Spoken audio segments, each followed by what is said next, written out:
But it's just the car. It drives itself. And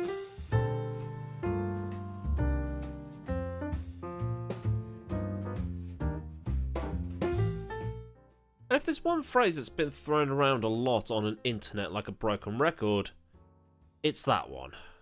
This guy only wins because he's got the best car. Anyone would jump in and go quick. The Sakhir Grand Prix proves it, and so on. But am I the only person that thinks it's a totally baseless argument? Because it only seems to apply when it suits others. Senna and Prost in the MP44. Was it just the car? No. It was talent. Schumacher in the F2004 and F2002. That was talent. It wasn't the car. But the Mercedes? No, that drives itself. Now listen to me very, very carefully. Formula 1 has always been about building the fastest car within a given rule set. It never has and never will be about the driver. The teams only care about the Constructors' Championship. The Drivers' Championship is something else entirely. So you can imagine that a lot of people had this I told you so attitude and smugness on Saturday when Bottas was on pole and George Russell was second in a car he'd only had a couple of hours practice in. Because the car drives itself, right? But it does drive itself. So why hasn't Bottas finished closer to Lewis in the last 4 years? Because Bottas is useless. So maybe the car doesn't drive itself? There's a phrase that gets used in the guitar community. It's all the gear and no idea.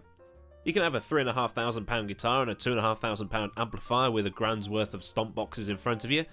But if your technique's crap and you just can't play that well, you're not going to get the most out of it, are you? Hamilton, Prost, Senna, Schumacher, Clark, once-in-a-generation talent in the best car is going to dominate. And I've said this in quite a few episodes of this and in the Storytime episodes I've done about OP cars. Well, let's just call it what it is. It's, I don't like Lewis Hamilton and I need to undermine him in any way possible to make myself feel better. Would anyone win in that Mercedes? Probably, I'll give you that. But would it be as easy for them as it is for Hamilton? No. And that's where the difference lies. For Russell to just jump in and be 200ths off Bottas in qualifying, well, that's a bigger deal than, it's just the car. He barely fit in the car to start with. He's 6'2", he's 5 inches taller than Hamilton. He was getting his knees smashed in by the tight cockpit and had to use a steering wheel set up for the 5'9" Hamilton, as well as wearing shoes that were a size too small for him. And considering he was ripping apart somebody in the same car for most of the race, only for a pit stop blunder to dump him back to 5th, then for him to race his way back in a car he doesn't know, back up to the front before a puncture sent him back to the back, and then had to claw it back up to 9th, it's more than just the car. Bear in mind as well that Russell won GP3 and F2 at the first attempt, and in the 2018 GP2 season, or whatever the hell it's called now, he obliterated both Norris and Albon, more than how, say, Mick Schumacher won the title this year. He won 7 races over the course of that season.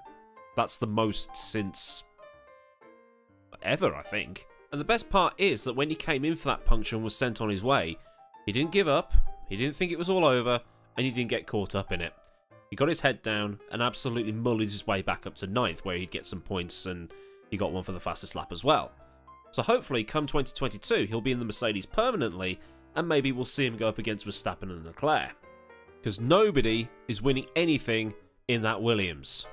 Not Russell, not Hamilton, not Verstappen, not Leclerc, not even Schumacher or Senna. The car does, admittedly, play a part in driver success. But we need to stop pretending that it's only the car. Besides, Lewis wasn't even in the race and he was still living tax-free in everybody's heads. But at the end of it all, I and many others were absolutely gutted for Russell. He showed a lot of heart out there, and when he does get a decent car, I think we should all watch out for him.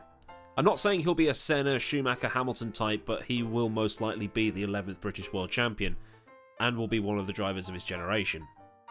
A star was pretty much born yesterday, I reckon. So that's not necessarily been my thoughts on the Sakhir Grand Prix, but more a reaction to the social media cack that's been spouted at the minute. Leave your thoughts in the comments below, and let's get a discussion going, because that's why this series exists, after all. So if you think I've made some good points, make that thumb point upwards, and if you want more talking head stuff from the real world of motorsport, then be sure to click subscribe with the bell on, so you get all the latest. Big thanks to everybody on Patreon who has been a long-time supporter of this channel, and if you want to join them and support me on a more personal level, or you just want to get involved in the Discord, Twitter, Instagram stuff, then everything you need is in the description box for you. So until next time, I've been Millward, have a great day wherever you are in the world, and I'll see you all again very soon for another video. So until then, goodbye. Should probably look into the camera while I'm doing that, shouldn't I?